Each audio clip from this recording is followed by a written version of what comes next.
Donc, ici, nous sommes dans un endroit formidable. Un endroit où les Thaïlandais viennent avec les enfants, la famille aussi. Et qu'est-ce qu'ils vont faire? Ils vont donner à manger aux poissons, ils vont nous manger aussi aux pigeons. Voilà. Donc, il y a des personnes qui vendront justement des cookies pour manger, pour donner à manger aux poissons. Ah, oui, bat meilleur. Voilà. Donc voilà un petit peu, sur les berges, ça sera souvent comme ça, vous pourrez donner à manger aux poissons. Donner à manger aux poissons, c'est aussi un bienfait, un mérite. On appelle ça le mérite. Voilà, c'est-à-dire que c'est comme si vous donnerez manger aussi à des gens qui en ont besoin. C'est comme ça, voilà, que ce soit les poissons et que ce soit les personnes. Donc je vais activer les... Pour ça vous pourrez me parler, bien entendu. Je verrai vos messages.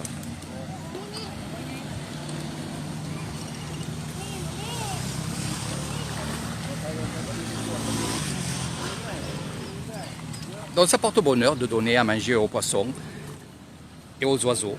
Comme vous voyez ici en Thaïlande, on prend soin des animaux, on prend soin aussi d'autres personnes aussi. Je vous le répète à chaque fois dans mes vidéos, mes reportages, mes lives. Je vous dis à chaque fois que finalement on aide les personnes et on aide les oiseaux, n'importe quel oiseau, que ce soit les pigeons, que ce soit les moineaux. Voilà, voilà.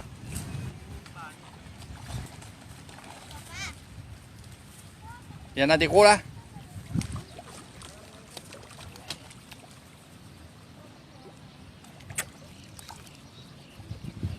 Voilà, voilà. Regardez. Vas-y. Donne à manger ces petits menus. Dedans. Oui, oui, oui, oui, oui. Oui, oui, oui. Donc ce parc est vraiment extraordinaire. Surtout vers 17h, 17h30, où beaucoup de gens viennent dans ce parc-là faire du sport, danser, entre amis, parler.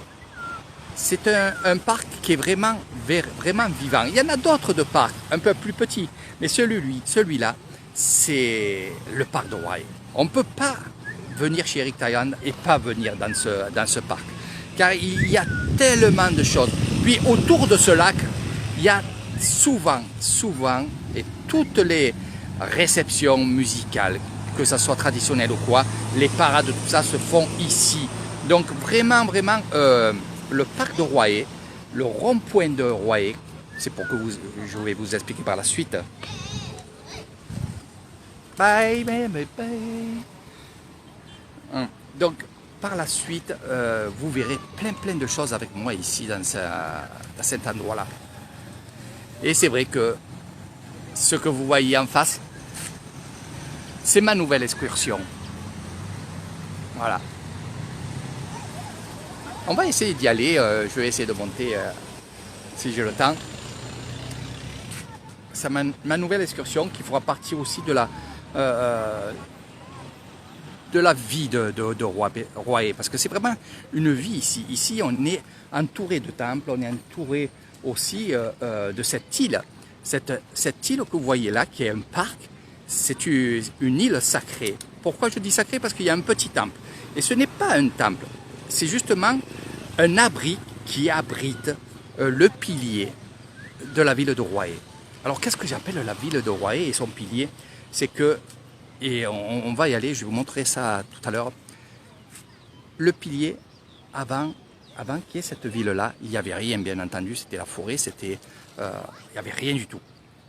Ils ont planté un pilier au milieu et ils ont dit on va faire un village autour de ce pilier-là.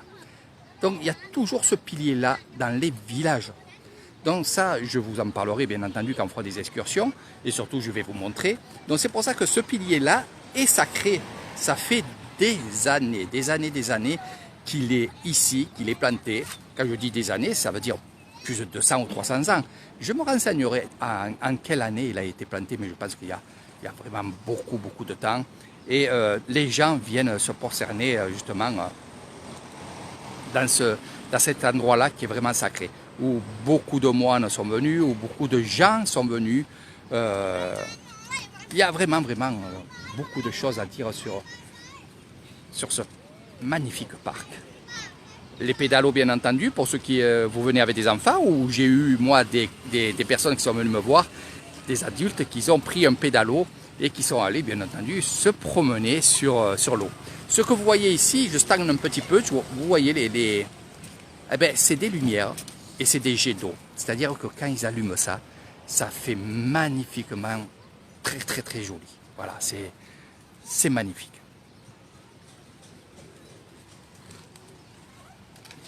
Donc je stand un petit peu ici en attendant Pim qui est allé chercher un café, peut-être des vitamines, peut-être je ne sais pas quoi. Et après on va aller faire un petit tour ensemble. Donc c'est pas un reportage. Donc ici c'est ma fille Baiteuil. Voilà. Elle ne mange pas, c'est pour les oiseaux. Et ici c'est Léo. Léo, bonjour à tous. Tu te régales? Voilà. Donc regardez, les parents viennent avec leurs enfants, c'est vraiment... et même en semaine, c'est comme ça, c'est pas que le samedi et le dimanche, c'est presque tout le temps. Voilà. Ah, maman se fait encore cookie.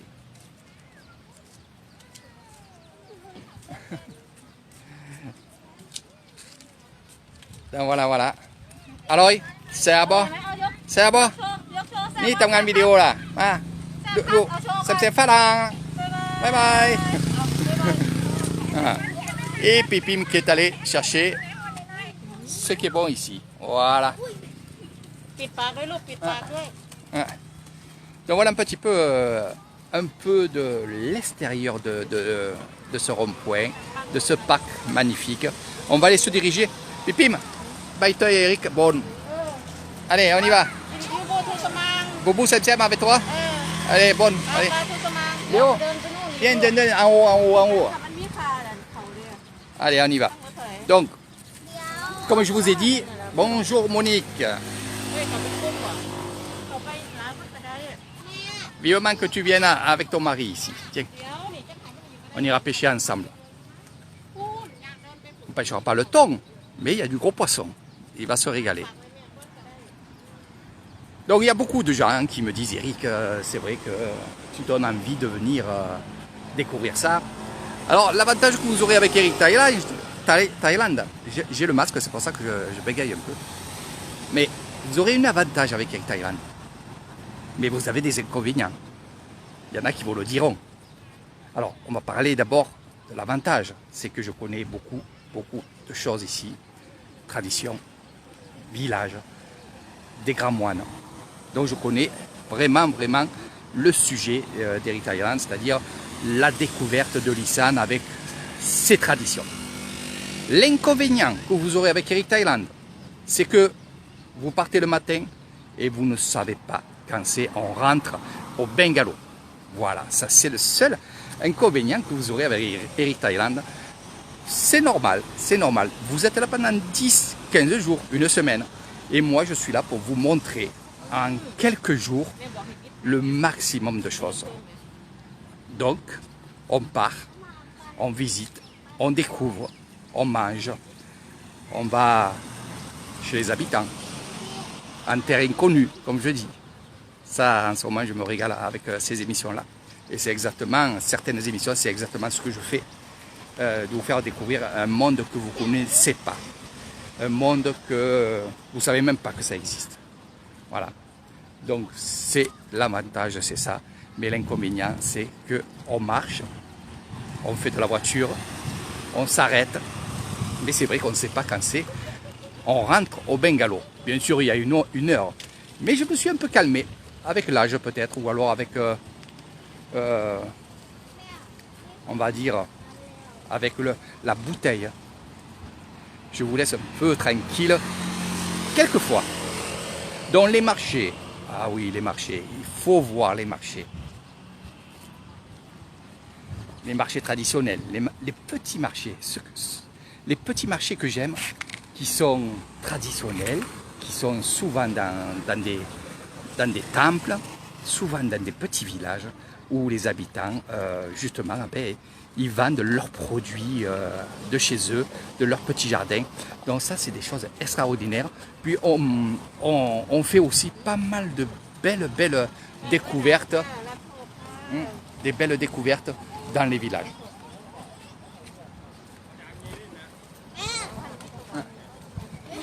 Donc on va aller faire un petit tour là-haut. Donc là pareil, je vais arrêter mon live. Allez, j'arrêterai mon live et je vous ferai un live sur la tour. Voilà. Donc regardez, il y a même des princesses ici. Regardez, on est si face ce soir. Hein? Voilà. Il y a des princesses thaïlandaises ici. Vous voyez, c'est vraiment quelque chose d'extraordinaire. C'est traditionnel dans tous les parcs et dans tous les endroits publics. On va les vendre, de ces cookies, voilà, pour donner à manger aux poissons. Ces poissons qui vont nous attendre comme ça. Oh, des fois, il y a des petites folies qui se font. Donc, dans les excursions d'Eric Thailand aussi, je vais faire un peu ma publicité, non pas de la publicité, parce que vous connaissez maintenant Eric Thailand, mais c'est pour vous dire un peu, c'est vrai qu'avec Eric Thailand, on va faire pas mal de choses. Je ne peux pas tout mettre sur les lives, je ne peux pas tout montrer aussi, parce que je garde aussi des surprises. Parce que les surprises, ça fait partie aussi de votre séjour. Et un séjour sans surprise, pour moi, c'est pas un séjour. Il faut qu'il y ait des surprises, il faut qu'il y ait du piquant, il faut qu'il y ait aussi des questions. Moi, j'aime bien qu'on me pose plein de questions. Alors, des fois, je n'arrive pas à répondre, alors j'écoute et je me renseigne et je vous donne les réponses un peu plus tard, des fois. Voilà. Donc, on va rentrer dans le parc tranquillement. On va aller voir ce fameux pilier que je vous ai dit. Et je vais vous montrer un peu la visite du parc en live. Donc cette visite-là, j'aime bien la faire en soirée. Comme je vous ai dit, il y a beaucoup plus de monde déjà. Il y a beaucoup plus d'activités. Il y a des gens qui dansent, il y a des gens qui jouent au basket, qui jouent au football, qui donnent à manger aux poissons, qui se mettent sous les arbres et qui parlent. Il y a beaucoup de choses. Et les fêtes qu'il y a ici sont extraordinaires. Donc on va monter dans cette île sacrée.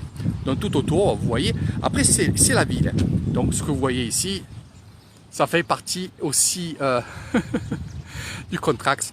C'est normal, c'est la Thaïlande, hein, vous voyez, il y a un peu de tout, comme je vous ai dit, des temples, des monuments, des jolies choses, des choses un peu moins belles. Il y a beaucoup d'écoles, ce que vous voyez là-bas, c'est des écoles. Donc on va aller là-haut, je vais vous montrer ça. Mais quand je vous explique un peu leur mode de vie et tout, et vous allez dire, Eric il a raison, c'est vrai que c'est leur mode de vie, c'est leur façon de vivre, et surtout, c'est tellement beau. Regardez.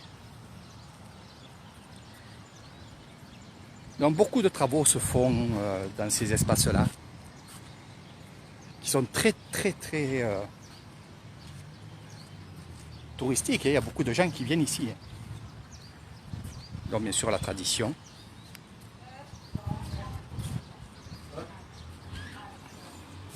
Les santons sacrés qu'on va donner aux esprits. Ça, je vous expliquerai sur une autre vidéo.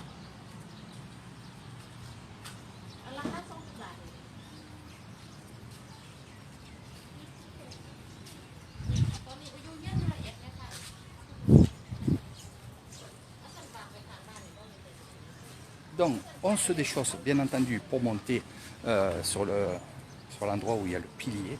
Et ce que vous voyez en face de vous, au milieu là, ceci, c'est le pilier qui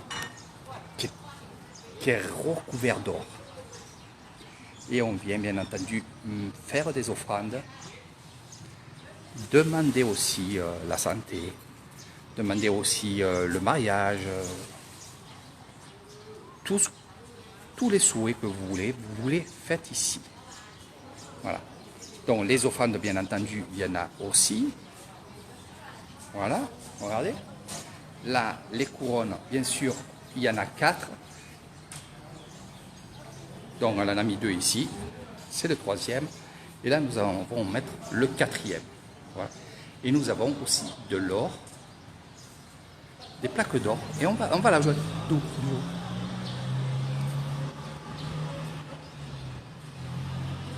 Et voilà, et on va mettre une feuille d'or en reconnaissance. Donc l'or, bien entendu, est très important aussi en Thaïlande.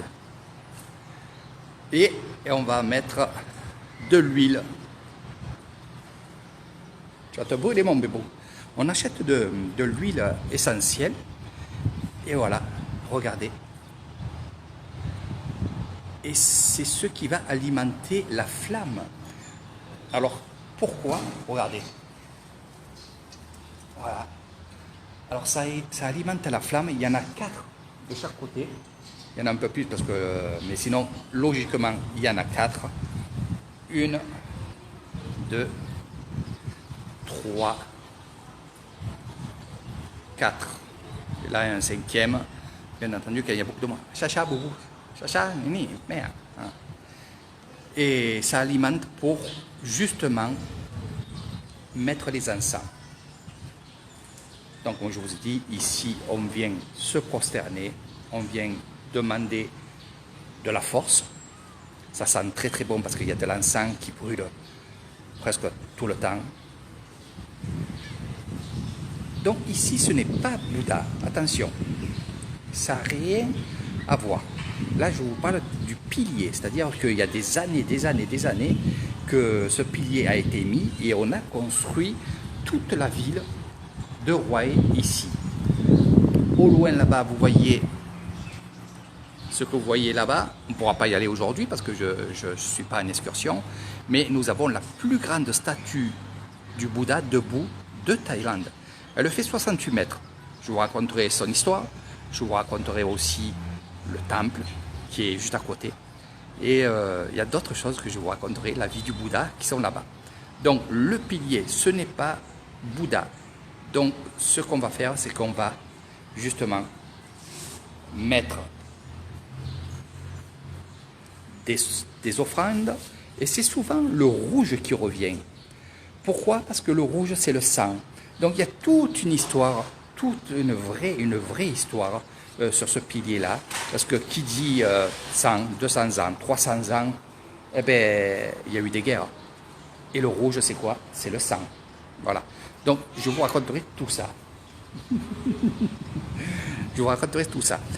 Petit détail sur les caméras. Regardez. Et je le fais exprès. Voilà, j'attendais que... Oh, ça serait... Ok. Donc, cette dame-là, qui récupère, je dis bien, qui récupère les offrandes, donc les fleurs, elle va... soyez mais pas là. Et elle va les remettre ici, dans son endroit là-bas. Voilà. Oui. On va attendre que Pim elle le fasse avec Léo. Vas-y Léo, Anif.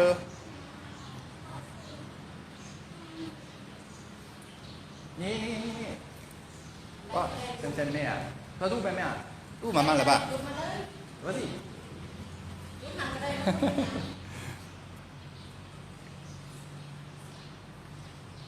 De rien, Monique, tu sais mes reportages que je fais, mes lives que je fais, c'est vraiment avec plaisir et avec beaucoup de cœur que je le fais. Vous voyez un peu ce que je vis, vous voyez un peu la vie des Thaïlandais et des Thaïlandaises. Et c'est vrai que ça me fait plaisir de vous faire découvrir tout ça, en vous expliquant tout ça. je vis là-dedans, je découvre, et j'ai découvert il y a quelques années ce monde magique qui est l'Isan, la région où je vis. C'est la plus grande région de, de Thaïlande. Donc, bien entendu, vous voyez, on met les offrandes. Alors, qu'est-ce que je disais? Et on va y aller. On va y aller. Arrête, Léo, mets-toi avec là-bas. Donc, on va y aller là-bas. Puis, il m'a mis les offrandes pour moi, bien entendu, par rapport à mon fils. C'est lui qui me, on va dire, qui me succède. Quand le père ne fait pas les offrandes, c'est souvent le fils qui le fait pour le père quand le père n'est pas là. Et comme moi je filme, je ne peux pas mettre les offrandes, donc c'est mon fils qui le fait. Et c'est comme ça en Thaïlande. Voilà. Et bien sûr, la fille, c'est exactement pareil pour la mère. Donc, comme je disais, vous avez vu cette grand-mère ici venir récupérer les fleurs qui étaient en haut, qui ont été achetées ici. Elle les remet. Alors c'est vrai qu'il y a beaucoup de gens qui m'ont dit, Eric, et je parle de Nathalie et d'autres personnes aussi, me dit Eric, j'étais un peu énervé parce que sur Bangkok, je suis allé chercher des offrandes. J'ai fait mon vœu et j'ai vu une personne de suite après, avec une bassine, comme vous avez vu là, venir chercher les fleurs que j'avais achetées. Et elle les remettait en vente. Déjà, on ne vend pas. On ne vend pas. Donc, ce n'est pas le bon terme. On fait un don. On fait un mérite. Donc, ne soyez pas triste. Ne soyez pas aussi énervé si vous êtes dans le même cas que Nathalie. Et elle l'a bien compris maintenant. Et ce n'est pas pour ça qu'elle arrête de donner des offrandes. Elle a compris qu'est-ce que c'était le mérite. Donc, imaginez-vous tous les gens qui viennent ici, qu'ils achètent des fleurs. Il faudrait des centaines et centaines et centaines de bouquets qui finiront pourris au cœur de ce magnifique petit temple. Donc, le roulement qu'elle fait, c'est vraiment bien. Moi, je suis pour, puisque je suis bouddhiste et pratiquant, et je comprends, et je connais. Donc, oui, on reprend les fleurs, mais finalement, le plus important, ce ne sont pas les fleurs. Ce ne sont pas les bâtons d'encens, car, regardez, les bâtons d'encens, eux, ils s'usent, ils se consument. Mais toutes vos paroles, tous vos dons, tous vos demandes, regardez, que ça soit avec une bougie, comme là, que ça soit avec l'encens, c'est vos paroles qui se mettent dans la fumée des encens et qui partent très haut pour qu'on puisse les entendre. Les fleurs, c'est aussi quelque chose de beau, puisque, voilà, mais c'est symbolique, c'est vraiment symbolique. Les fleurs, l'encens, l'or, c'est symbolique. Donc, il faut respecter ça, il ne faut pas vous énerver, il ne faut surtout pas que vous dites ils font du fric, ils font du bénéfice, ils font du business, des choses comme ça. On peut l'entendre comme ça quand on est en Europe ou dans d'autres pays que la Thaïlande. En Thaïlande, on ne peut pas dire qu'on fait du bénéfice ou alors du profit avec ces choses-là. Pourquoi? Parce que regardez, cette grand-mère-là, elle vient ici, c'est son travail. Cette fille-là, c'est son travail. Donc déjà, il faut payer ces gens-là. Il faut payer aussi les fleurs. Et il faut surtout entretenir. Et ça coûte cher. Entretenir un parc, un joli parc comme ça coûte de l'argent. Et croyez-moi, tout l'argent récolté tous les jours, ça n'a rien à voir avec les autorités. Ça a juste à voir à mettre ça dans une cagnotte et de faire des travaux pour le parc. Alors souvent, j'ai vu, parce que je me renseigne, et vous le savez très bien, avant de parler, je me renseigne toujours, il y a aussi ce parc-là, pendant les tambours, pendant les fêtes religieuses bouddhistes, donne des enveloppes au temple. Et oui, une partie de ce que vous mettez ici part pour les temples de toute la région de Roye. Regardez, c'est magnifique. Ah, après d'où, Nam, d'où dormai, d'où dormai. Et c'est vrai que quand on vit ici, qu'on sait ces choses-là, on se dit il y a vraiment quelque chose de super qui se passe, c'est qu'il y a ce partage. Le partage que j'adore, le partage que j'aime, le partage de l'amour d'un à l'autre, d'un cousin, cousine. Il y a tout ça qui rentre. Hein. Eric Dundon, allez, on suit Léo, on va donner à manger. Et puis là, Eric Dundon, check out. Et c'est vrai que on est basé sur le partage. Donc il faut toujours comprendre que vous donnez 10 bahts, on va dire vous donnez 10 francs, il y a un franc qui part dans un temple, un autre franc qui va dans un autre temple et ainsi de suite. Et ces temples-là, eux aussi vont donner de l'argent, après leurs travaux, ils vont donner de l'argent à leur village, à leur école, aux hôpitaux. Donc il y a tout ça que je vous explique à chaque fois. Donc c'est pour ça que finalement, les Thaïlandais, les Thaïlandaises n'hésitent pas à donner parce qu'on sait où va l'argent. Après, bien sûr, il peut y avoir des corrompus. Bien sûr, il y a une partie qui va être corrompue. Mais logiquement, comme on dit ici, les corrompus, ils iront en enfer. Et ça, les Thaïlandais sont très là-dedans. Ça veut dire qu'ils évitent de faire plein de mauvaises choses parce qu'ils ont très peur de partir en enfer. Donc, des corrompus, il y en a comme de partout. Mais la plupart, bien entendu, essayent d'être corrects dans leur vie. Donc je parle de Lisan, je parle de l'endroit où je connais, après sur les îles, sur Bangkok, des choses comme ça. Oui, peut-être il y en a des corrompus, je ne vais pas dire qu'il y en a, parce que je ne les ai pas vus, mais certainement il y en a. Voilà. Regardez comment mon fils se régale à donner à manger aux poissons. Ils sont gros ceux-là? Ils sont gros les poissons, Léo? Hein, viens, on va là-bas. Viens, on va voir derrière là-bas. Un peu là, un peu de partout. Allez, comme ça on fait visiter un peu la ville de Roye. Ah, mon ami l'ours. Voilà, regarde bien parce que Monique, elle va venir avec toi ici. Vous allez faire un joli séjour. Et bien sûr, tu pêcheras parce que je suis pêcheur. Et on parlera de pêche. Voilà.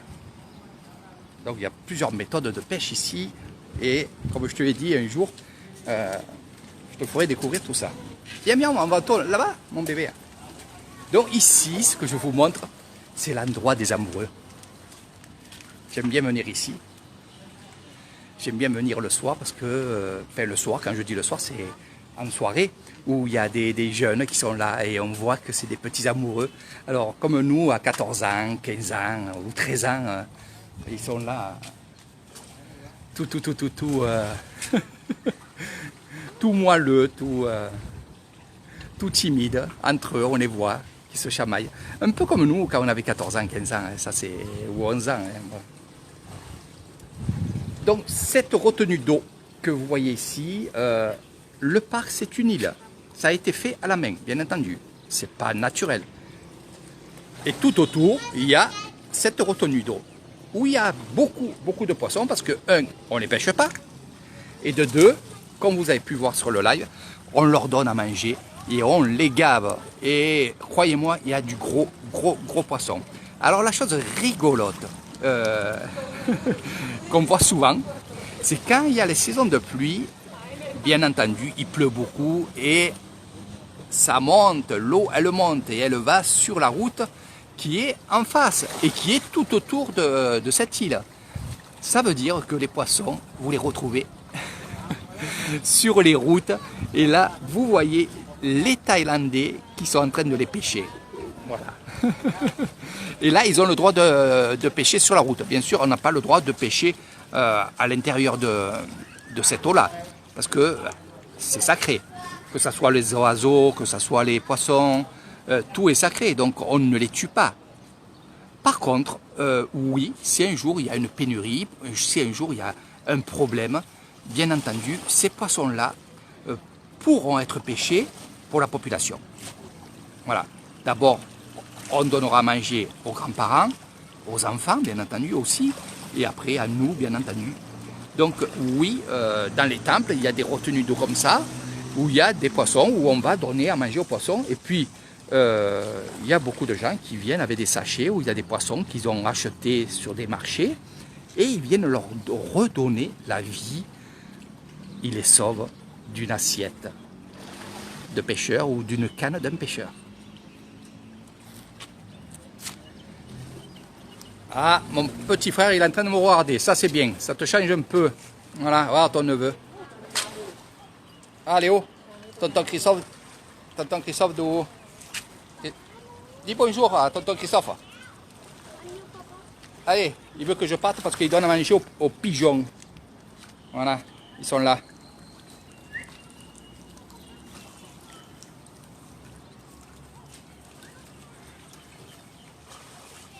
C'est vrai qu'on est vraiment bien ici. Surtout le soir, je vous dis, le soir c'est extraordinaire. C'est là où j'apprécie le mieux avec les gens qui viennent chez moi faire des séjours. Je les amène le soir ici en soirée. On fait ce parc. On fait aussi les marchés le soir. Des fois, il y a des grands marchés chinois, une fois par an. Puis il y a des fêtes, il y a beaucoup de choses. Beaucoup de fêtes. Donc la fête aussi que j'adore faire ici, c'est la Songkran, bien entendu, mais aussi l'Oikratom, voilà, qui est au mois de novembre, où là c'est animé, il y a le feu d'artifice, il y a beaucoup de gens, toute la région, les petits villages de Royer ont fait un kratom et ils viennent mettre leur kratom de leur village dans cette eau ici. Donc là aussi je vous ferai des vidéos et des reportages quand ça sera le moment, donc l'année prochaine. Malgré le Covid, l'Oikratom a été fait. Voilà, on a fêté l'Oikratom. Donc ici, en parlant brièvement, avant que je me fasse censurer, mais en parlant brièvement du Covid, vous voyez, on est tous dehors, les restaurants n'ont jamais été fermés. Voilà, on vit. Bien sûr, on a des masques, mais dans les grandes surfaces, eux, ils en mettent là, mais parce qu'ils sont habitués. Il y en a que toute leur vie, ils l'ont mis, même s'il n'y avait pas le virus. Mais tout va bien ici, question virus. Puis, franchement, je vous dis, on vit. Il y a beaucoup de choses qui se passent, des bonnes choses, puisque j'ai vu le coin, on va dire, positif de ce virus-là, c'est que malgré ça, il y a les îles, Koh Samui, Phuket, Krabi, les îles qu'on connaît, et bien sûr tous et toutes. Eh bien, ces villes-là ne marchent plus, puisque la plupart, c'est pour les touristes. Du moment qu'il n'y a plus des touristes, il n'y a plus de restaurants, il n'y a plus rien. Il n'y a que des restaurants thaï qui vivent là-bas sur place, bien entendu. Et toutes ces personnes-là, des îles de Bangkok aussi, sont revenus dans leur pays. Quand je dis le pays, c'est leur ville de Royer, dans leur commune, on va parler comme ça. Ils sont revenus ici et ils ont monté des restaurants, ils ont monté des pubs. Quand on dit des pubs, pas des pubs avec des filles, parce qu'ici on ne fait pas ça. Tout est caché. C'est pas à la vue de tout le monde, parce que dans cet endroit-là que je vous montre, c'est vraiment un endroit bouddhiste à 99,5%. Il n'y a que des bouddhistes et pratiquants. Donc les filles des bars, ici, il n'y a pas. Ils sont vraiment enfermés. Voilà, on ne les voit pas. Donc la belle chose, ben, c'est justement ça. Voilà. On vole. Bonjour Séverine, Alain, mon ami.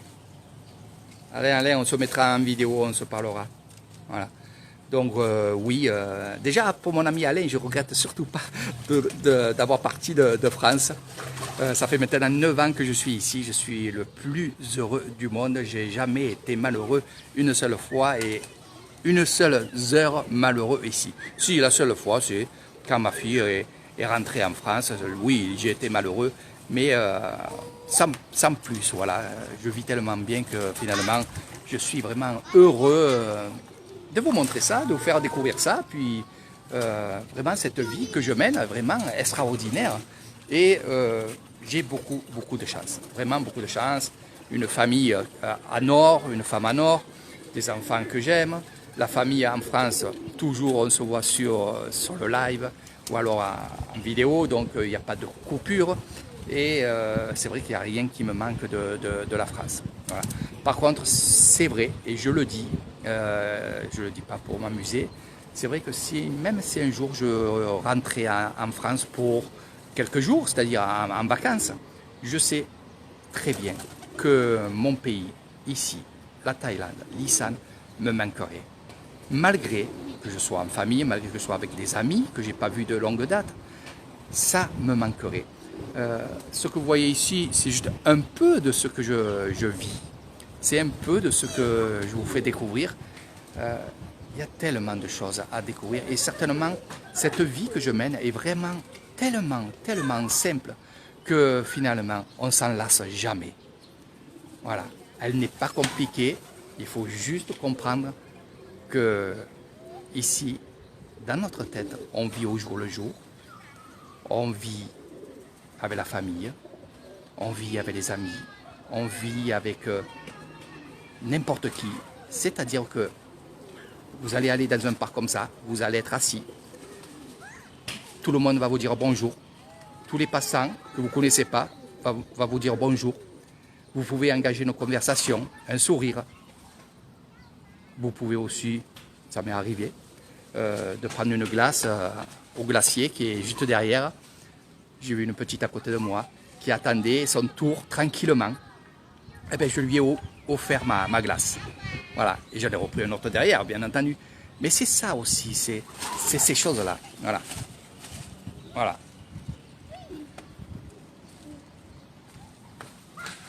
Oh non, la SPR ne me manque pas. Mais, par contre, je garde toujours mes souvenirs à la SPR. Vraiment, j'ai passé à la SPR des moments.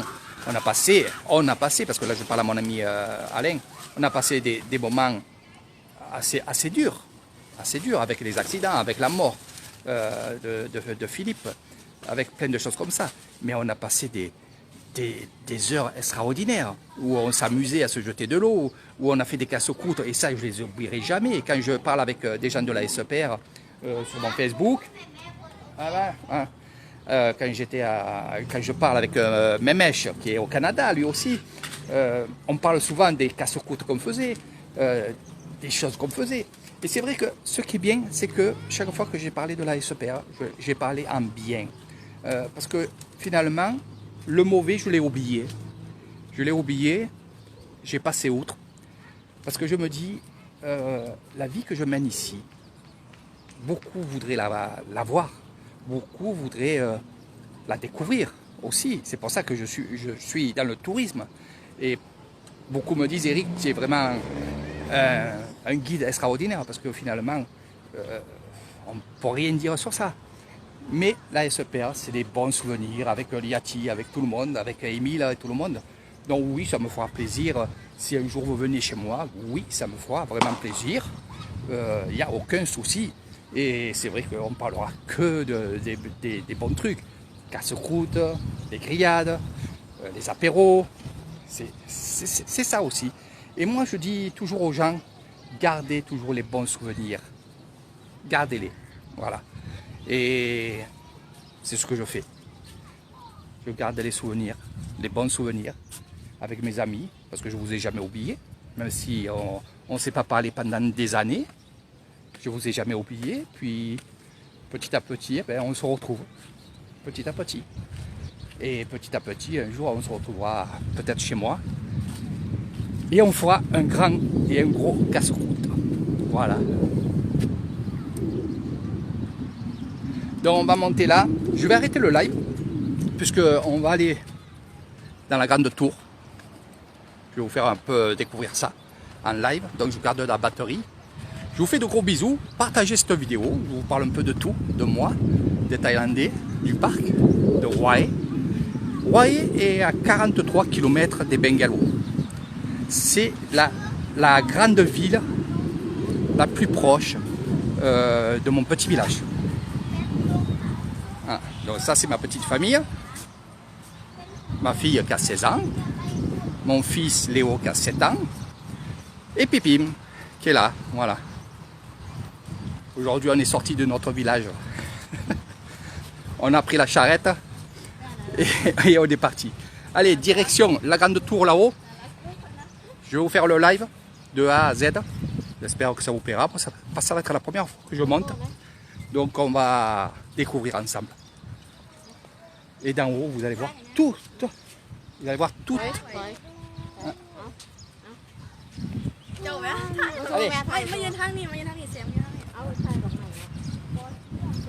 Allez, je vous laisse. Je vous fais de gros bisous. À tout à l'heure.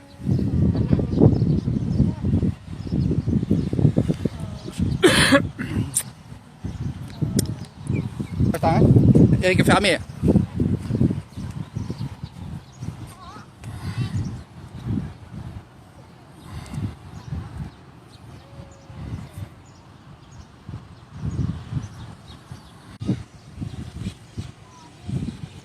C'était juste une petite coupure d'internet. Voilà.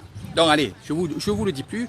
Direction la grande tour qui est vraiment sollicitée par tout ce qui est voyage. Je vais vous expliquer tout ça là-bas. Allez, sur ce, partagez la vidéo. Sawadee krap, kompung krap, wani petiao ka kongkua. นี่ภรรยาลูกสาวลูกชายนี่ทำงานวิดีโอฝรั่งดูวิดีโออัมเปอร์ร้อยสวัสดีครับdonc là je parlais aux Thaïlandais qui me disent bonne journée et où j'étais. Allez, gros bisous, je vous vois de plus haut.